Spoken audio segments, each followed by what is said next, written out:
Si está lista nuestra primera entrevista, vamos a darle paso. Es con Michael Chamberlain. Usted lo conoce bien, es defensor de derechos humanos, colabora aquí en Rompeviento TV. Y vamos a hablar con él sobre un artículo que publica justamente Michael y que tiene que ver también como parte de lo que se ha discutido en estas últimas semanas, el caso el feminicidio ocurrido en Nuevo León, donde pues después de una búsqueda de varios días, pues se encontró el cuerpo sin vida de esta chica Devani Susana Escobar Basaldúa. Un tema que abrió de nuevo la mirada hacia algo que ocurre desde hace ya mucho tiempo en nuestro país y que es básicamente una incesante violencia de género. México es un país feminicida y esta etiqueta es real y no nos la vamos a poder quitar mientras no se hagan las modificaciones estructurales que se requieren. Y lo que se requiere es precisamente algo que nos recuerda Michael Chamberlain en el artículo que publica en Rompeviento TV, que se llama Gobernabilidad, falla humana masiva. Michael, bienvenido a Momentum, buenos días, ¿cómo estás? Hola Alberto, buenos días. Bien, gracias por la invitación. Qué bueno, Michael, pues yo daba una introducción a tu artículo que me parece muy puntual, con un momento muy oportuno y sobre todo con los datos que se necesita recuperar para no quedarnos en el debate solamente político como hasta ahora. Cuéntanos, ¿por qué una falla humana masiva y por qué la gobernabilidad como la falla humana? Bueno, esa es una frase que dijo el jefe de la policía, Aldo Fasci, ¿no? Al referirse al trabajo de la Fiscalía de Nuevo León, al no encontrar o al tardarse tanto en encontrar el cuerpo de Devani, una falla humana masiva, ¿no? La preocupación es, digamos, el enfoque del artículo es enfocarnos en que no se trata solamente del caso de Devani, ¿no? Es decir, sabemos todos que en el proceso de la búsqueda de Devani pues, se encontraron otras chicas, algunas vivas, otras muertas, pero además sabemos, sobre todo sabemos, que hay una situación pues mucho más amplia de feminicidios y desapariciones, particularmente de mujeres en el estado, y que esta falla humana pues no se agota en el caso de Devani, ¿no? El caso de Devani pues fue muy notorio, yo creo fundamentalmente porque se usaron mucho las redes y había una foto junto con un relato, ¿no? Casi en tiempo real de lo que estaba pasando con Devani, que dejó muy poco margen a especular con respecto a lo que pudo haber pasado. Entonces, generó mucha expectación y esto generó una crisis política en el gobierno de Nuevo León que obligó al gobernador a salir, a pronunciarse al respecto y a tratar de manejar esta crisis que soltó en redes sociales, tratando de involucrarse en el caso. Lo cual me parece bien, eso es correcto. Pero digamos, la sensación que queda y muchas de las mamás que luego increparon a Samuel García en la calle, pues es que debe entender que se trata no solamente de un caso, sino de una situación mucho más generalizada. Entonces esto me lleva a pensar justo en esta tendencia que tenemos en la política, en donde tratamos de resolver los problemas como si fueran solamente problemas de percepción, de comunicación, y si resolvemos la apariencia del problema, pensamos que se resuelve el problema. Entonces, si resuelvo el caso de Devani, que causó tanta conmoción, pues ya salté la coyuntura y a otra cosa, cuando en el fondo no se está atendiendo una problemática que es mucho más de fondo y preocupante, ¿no? Ese es el reto, digamos, de la política, ¿no? Perdón, Michael, tengo el micrófono en silencio. Hasta ahora, y me llama la atención lo que planteas en el artículo, Michael, se ha confundido el comunicar bien, el ganar likes, seguidores en las redes sociales, el conseguir buenos comentarios en los medios de comunicación tradicionales, el recibir el aplauso y tener la mejor foto, la mejor propaganda. Se ha confundido esto con el ejercicio de la política. Hay como una tendencia a creer que haciendo toda esta faramaya, pues, ya con eso se gobierna, ya con eso se cumplen los objetivos del cargo para el cual fueron elegidos. En el caso de Devani es muy claro con lo que ocurre en la pareja de frívolos que gobiernan Nuevo León, el gobernador Samuel García y su esposa Mariana, que pues es un experto, son expertos justamente en este ejercicio. ¿Cuál es el riesgo? ¿Cuál es el riesgo que ves tú de que se aplique esta misma técnica de creer que México es la República Mexicana es la República de Twitter en casos tan graves como el de Devani, por supuesto, pero ojo, como el de todos los feminicidios que ocurren a diario, Michael? Pues justo el riesgo es que vamos a seguir viendo este tipo de casos, ¿no? Algunos llegarán a ser escándalo, ¿no?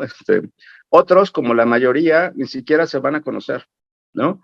Lo que supimos de estas chicas que aparecieron en el contexto de la búsqueda de Devani, apenas fueron sus fichas de búsqueda, ¿no? No sabemos su historia, no sabemos qué pasó, no sabemos, había dudas si habían aparecido muertas o vivas, es decir, no tenemos la misma capacidad de seguimiento en todos los casos. Y justo la obligación, y me parece muy claro en el caso del gobierno de Nuevo León, pero me parece que también sucede en otros casos, esta tendencia a que lo importante no es el gobierno en el sentido del acto de gobernar, sino lo importante es quién gobierna y cómo cae bien o cómo cae mal, ¿no? Termina siendo una especie de farándula, una especie como de fanatismo de rockeros, ¿no? Y entonces, pues da lo mismo, Alberto, da lo mismo si uno se promueve como político o si los políticos se promueven como artistas o los artistas como políticos, ¿no? Ya no hay una acción de gobernar. Y desafortunadamente esto es muy notorio cuando uno mira las investigaciones que hay con respecto, por ejemplo, a temas tan cruciales como la desaparición, como la seguridad, como la militarización, etcétera, en donde lo que está ausente en todos los casos son diagnósticos. ¿Cuáles son los diagnósticos sobre el problema de la inseguridad y cómo atacarlos? Entonces salimos con propuestas que más bien parecen populares, que van a recibir likes en lugar de acciones contundentes para acabar con un fenómeno determinado, como es el caso de los feminicidios y las desapariciones. Yo creo que esa es la preocupación de fondo. Me parece que es una preocupación que deberían compartir todos los partidos. Y me parece que ahorita mismo es un reto para el mismo Samuel García en términos de cómo se va a definir. Si va a seguir siendo un influencer o se va a dedicar efectivamente a hacer política pública, a hacer investigación, diagnóstico y respuestas que realmente atiendan la problema. En el artículo que publicas me llama la atención, Michael, esto que tú planteas que tiene que ver con justamente el problema de fondo, que es México feminicida. Y tú planteas exactamente el punto. Lo que tiene que hacerse es atender de entrada las recomendaciones del Comité de Desapariciones de Naciones Unidas, que, entre otros puntos, señala la necesidad urgente de crear una política de prevención y erradicación de desapariciones. ¿Nos quieres recordar qué es lo que planteó este comité y que desgraciadamente pues es muy, ni modo, pues es pertinente? Resulta que pues sí, tenían razón ahora que tenemos este caso tan mediático de Devani. Sí, cómo no. Justo pensando en cuáles son las respuestas de fondo. Lo que hace el comité es un diagnóstico de lo que pasa en México y que generan, pues que en este caso haya desapariciones, ¿no? Yo diría, no solamente desapariciones, también feminicidios, también otros fenómenos, digamos. O sea, detrás de esos fenómenos de criminalidad hay una falta de política de prevención, hay una impunidad casi absoluta, dice el comité, ¿no? habla de cómo la desaparición es el paradigma del crimen perfecto, ¿no? Entonces está hablando de la falta de investigaciones eficaces para dar con los responsables, para encontrar a las personas desaparecidas, como vimos ahora en el caso de Devani, que incluso entiendo que acaban de suspender a algunos funcionarios de la Fiscalía justo por este tipo de fallas. Eh, la impunidad y por otro lado las políticas de seguridad, Alberto, que lleven a situaciones, lo pongo así en el artículo, en donde una mujer no tenga el riesgo de ser asesinada o desaparecida porque está caminando sola en una carretera. O sea, la aspiración que tenemos es a una seguridad en donde podamos caminar sin miedo, no a una seguridad que dependa del armamento de la policía o del ejército o de, ¿no? Es el tipo de aspiración de seguridad democrática que estamos buscando. Entonces, yo insisto que es una oportunidad, vamos a ver qué propone al respecto el gobierno federal, pero también lo pueden hacer los estados. Pueden recuperar estas recomendaciones y empezar a proponer acciones de prevención de las desapariciones y de los feminicidios, por ejemplo, y acciones que atiendan realmente las investigaciones, tanto para localizar a los desaparecidos como localizar a los responsables. Es la única manera en que podemos aspirar a que esto deje de suceder. ¿Cómo? Operativamente, ya en el terreno, Michael, ¿cómo es? No sé si el informe del comité incluye algunas acciones específicas, pero yo te preguntaría, dada tu experiencia, ¿cómo? ¿En qué es lo que se tiene que cambiar? ¿Por dónde se empieza? Yo tengo una idea de todo lo que hemos conversado aquí en Momentum, de, por ejemplo, una de las áreas muy, muy puntuales que es que falla, pues, donde se radica muchísimo de la impunidad, el desdén para atender este problema, tiene que ver con esa extraña concepción que se hizo o la forma como se diseñaron las fiscalías autónomas en cada uno de los estados. Lo conversábamos el martes pasado con la doctora Elisa Godínez y la maestra Renata Turrent, y planteaban ellas dos de que desde el origen hay fallas y ya en la operatividad pues las fiscalías no han transitado para superar esas fallas y por el contrario esa autonomía se ha entendido como la concepción de un poder muy fuerte para quien detenta el mando de estas fiscalías que de una u otra forma siguen atadas a las disposiciones del ejecutivo de cada estado. Esa puede ser una salida, pero no sé qué pienses de esto que te planteo y cuáles más podrían ser las acciones para terminar con este clima generalizado de violencia y terror hacia las mujeres. Yo creo que esa es efectivamente, a ver, la autonomía de las fiscalías tienen el propósito de no estar sometidas al poder político, ¿no? En turno. Lo cual está bien porque le quita presión a las investigaciones, es decir, quitas la política, la idea es quitar la política de la justicia. El problema es cuando otros actores políticos empiezan a influir en las fiscalías y eso entonces ya tergiversa todo el sentido y efectivamente eso tiene que ver, creo, con el andamiaje de cómo concebimos la democracia. Ese es todo un tema y ahorita comentabas acerca de las reformas que están proponiendo. Eso es todo otro tema, pero esa es una parte. La otra parte que señala, por ejemplo, el comité tiene que ver con una condición fundamental que es, ya lo hablamos la vez anterior, la lógica militarista de la seguridad, ¿no? El comité dice, tenemos que cambiar esa forma, ¿no? Porque ha demostrado que lejos de brindar seguridad, y eso pues lo tenemos hasta en nuestra propia historia mexicana, más bien vulnera los derechos humanos. Eso es algo que ya hemos insistido. Y más allá de si el ejército es bueno o es malo, o si la Guardia Nacional es buena o es mala, lo que estamos diciendo es que es la herramienta equivocada, ¿no? Hemos preferido hacer un proceso de disuasión vía armada, ¿no? Lo que hacemos es más presencia militar con más armas y eso lo que ha provocado es que los grupos de la delincuencia pues también se armen más. Entonces es una carrera armamentista en donde los únicos que ganan son los que venden armas, ¿no? Entiendas, Estados Unidos en el 80% de los casos, ¿no? Eso no ha funcionado y si a eso le sumamos corrupción, en fin. Otro tema que importante es, y esto tanto en el ámbito político de las fiscalías, de los gobiernos, del ejército y de la policía, es rendición de cuentas. Algo que está ausente de todas estas reformas, incluyendo la que presentaron esta mañana, es la falta de rendición de cuentas de todas las autoridades con respecto a lo que hacen. Si no hay rendición de cuentas, es una puerta abierta a la corrupción, a la impunidad, y eso es una discusión que tiene que ser muy amplia en todos estos aspectos, ¿no?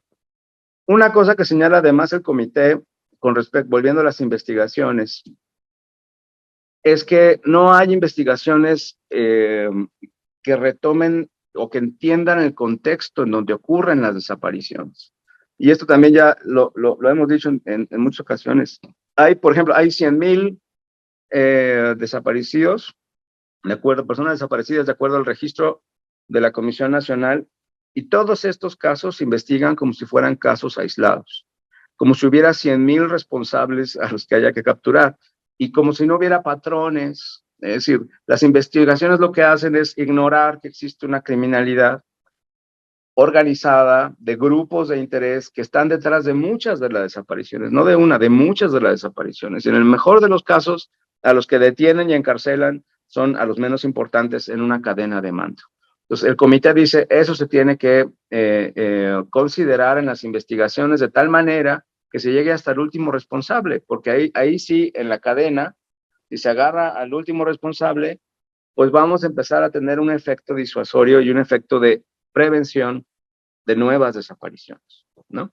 Me parece que la agenda está muy, voy a decirlo así, diagnosticada por órganos internacionales, por la academia, incluso diría hasta por periodistas de investigación, por ONGs, y no hay diagnósticos gubernamentales con respecto a este tipo de problemas. Entonces, mientras no los haya, mientras no existan, es muy difícil poder hacer políticas atinadas, políticas públicas atinadas o reformas legales atinadas. Me llama la atención esto último que mencionas.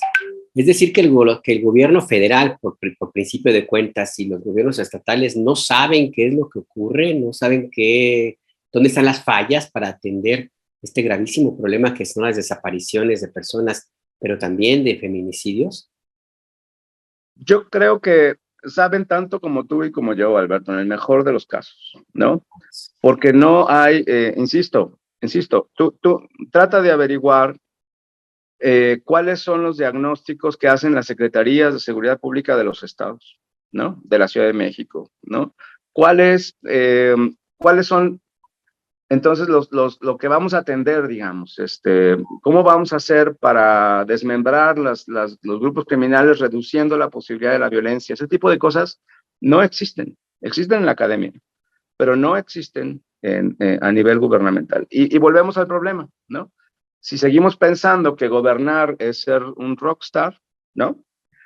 Pues no me voy a meter a eso. Si gobernar es comunicar, ¿no? Y quedar bien con la sociedad, ¿para qué me meto a hacer diagnósticos y evaluaciones de para resolver problemas? El asunto no es resolver problemas, el asunto es quedar bien, ¿no? Entonces es un círculo vicioso y nuevamente tiene que ver con rendición de cuentas. ¿Quién hace que rindan cuentas los gobernadores? ¿Quién hace que rindan cuentas los fiscales? ¿Quién hace que rindan cuentas el ejército? ¿Quién hace? Entonces, mientras no suceda eso, es un juego de espejos y de apariencias donde los que salimos perdiendo es la ciudadanía, ¿no? Claro, porque yo me pregunto, ¿rendirle cuentas a quién? Legalmente, en temas presupuestales, por ejemplo, se rinde cuentas a la Cámara de Diputados, que está conformada por políticos de la misma especie, para utilizar este término, que se formaron en la misma tesis de los medios y de los likes y del Instagram, etcétera. Ahí como que tenemos algo que revisar, ¿no, Michael? Efectivamente, y eso nos lleva otra vez, Alberto, querido, a nuestra democracia, a la calidad de nuestra democracia. A quien tiene que rendir cuentas es a la ciudadanía. Claro. Algunos métodos de rendición de cuentas, todo este proceso de acceso a la información pública es un modo de rendición de cuentas, ¿no? Ahora se ampliaron la reelección como un modo de rendición de cuentas para diputados y para alcaldes, ¿no? Pero algo que se denunciaba ahora que lo estrenamos, ¿no? Quienes deciden si se reelige o no es el partido, no la gente que eligió al representante. Luego entonces el representante se debe al partido, no a la ciudadanía, y no hay rendición de cuentas. Un modo de decir, sí me gusta cómo gobernaste, te reelijo, ¿no? No me gusta cómo gobernaste, pues elijo a otra persona, ¿no? Ese es un modo de rendición de cuentas. Entonces tiene que ver nuevamente con la calidad de la democracia que tenemos. Algunos la llaman una democracia iliberal, ¿no? O una democracia de baja intensidad, o simplemente una poliarquía, ¿no? Es decir, no terminamos de tener una verdadera democracia que nivele el poder entre todos los mexicanos, ¿no? Que no haya unos más poderosos que otros, que haya los que tienen autoridad que puedan rendir cuentas y que si no obedecen la ley, pues tengan consecuencias. Es decir, nos falta mucho todavía, Alberto, para esto. Tengo la intención de escribir la próxima semana sobre este asunto, pero digamos, todo esto está efectivamente ligado. Al final del día, ¿cómo llegan a gobernar los que gobiernan, no? ¿Y quiénes son estos que gobiernan, no? En fin. Un par de últimas preguntas, si me lo permites, Michael. Una de ellas es algo que me da, no sé si llamarle una especie de contradicción, porque por un lado tenemos a un gobierno, a un movimiento político, a un presidente que promueve, al menos en el discurso y también en algunas acciones, hay que reconocerlo, que justamente el poder público se transmita hacia los ciudadanos, hacia la gente. Ha tomado algunas decisiones en este aspecto, ha combatido pues algunos de los organismos que detentaban mucho del poder que le correspondería a otras instancias. La idea, pues, por ejemplo, de proponer que los consejeros electorales sean elegidos en una especie de asambleísmo, pues caminaría en ese sentido. Pero por el otro lado, tenemos un presidente que desde que te gusta, desde Carlos Salinas de Gortari, es el primero que recupera la llamada presidencia imperial, donde vuelve a jalar todo el poder que se había dispersado en los distintos gobiernos de Acción Nacional y en el que se llamó Peña Nieto y que se distribuyó en gobernadores, en empresarios, en partidos, en la tele, y lo está recuperando para el Ejecutivo, es decir, para el presidente de la República. Hay una especie de contradicción allí, si me permites entenderlo así, no sé tú qué piensas de esto. Y de una vez te pido tu opinión sobre la propuesta de reforma política. Híjole, la idea de que sean propuestos los candidatos a integrar el Consejo General de lo que se llame Instituto de Elecciones y Consultas, como le han propuesto, que salga del Ejecutivo, del Legislativo y del Judicial, es decir, del Estado, es una especie de repetición de aquella viejo sistema donde el secretario de Gobernación era al mismo tiempo el jefe de la estructura electoral. En la esencia es la misma, creo yo. No sé tú qué piensas. Mira, efectivamente hay cosas innovadoras, yo creo que sobre todo las consultas ciudadanas, ¿no? Ese es como un ejemplo de ampliar la participación ciudadana en temas políticos, lo cual me parece bien, me parece un camino correcto, me parece insuficiente, me parece que hay que revisar muchas cosas, ¿no? Pero digamos, es un buen comienzo. El problema que yo veo, y coincido contigo en tu análisis, Alberto, es que más allá de estas propuestas concretas, falta un diagnóstico, ¿no? Sobre los problemas estructurales que están detrás de nuestra democracia. Yo creo que mientras no haya nuevamente, una rendición de cuentas de los partidos hacia la ciudadanía, en todos los aspectos, en las decisiones que toman y con quién se coluden y con quién juegan, ¿no? Y la impunidad, ¿no? Y si no se abate la impunidad, que esa es la coartada perfecta, ¿no? Difícilmente vamos a transitar hacia formas mucho más democráticas. Sí hay un riesgo enorme en esta tendencia a concentrar el poder, Yo creo que la democracia tiene que ver con descentralizar el poder, ¿no? Que sea mucho más horizontal, ¿no? Mucho más local incluso, ¿no? A concentrarlo en una figura y mucho más presidencial. A mí sí me recuerda, y lo dije en el artículo de la semana pasada, al priismo de los 70s, ¿no?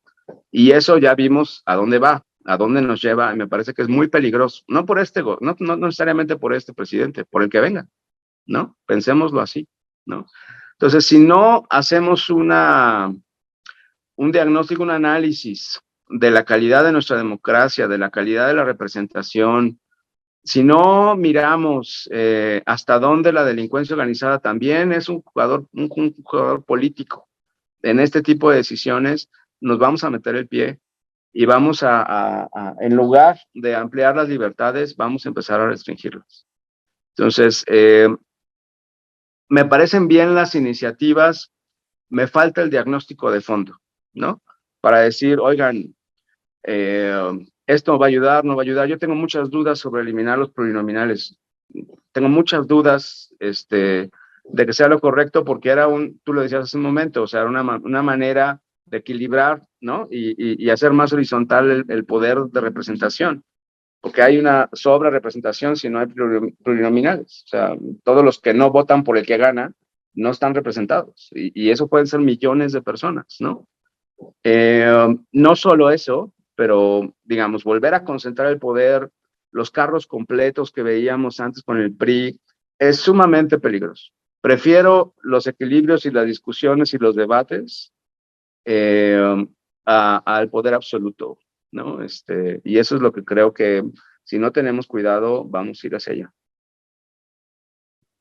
Es que justamente parte del riesgo que yo veo, tenemos un presidente, Andrés Manuel López Obrador, que pues es una persona que ha transitado durante décadas por la vida política de nuestro país, es el único que ha visitado todos los municipios de México, tiene un amplísimo respaldo popular, llegó con el apoyo histórico de más de 30 millones de personas, mantiene todavía un respaldo importantísimo, tiene un poder importante, grande, grande, grande en la estructura política y social, marca todos los días la discusión, la agenda social, económica, empresarial, política, hasta de las organizaciones civiles, hasta de los encuentros deportivos, de una u otra forma, lo cual lo hace que tenga un respaldo importante y la confianza de muchísimas personas, sí.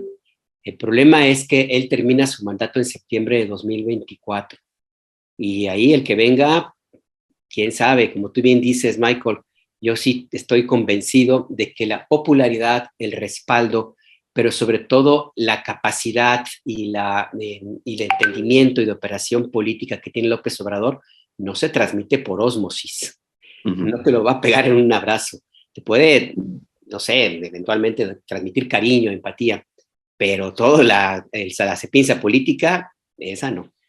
En fin, Michael, muchísimas gracias por conversar con nosotros en Momentum. Muchas gracias a ti, Alberto. Un saludo. Cuídate, un saludo igual.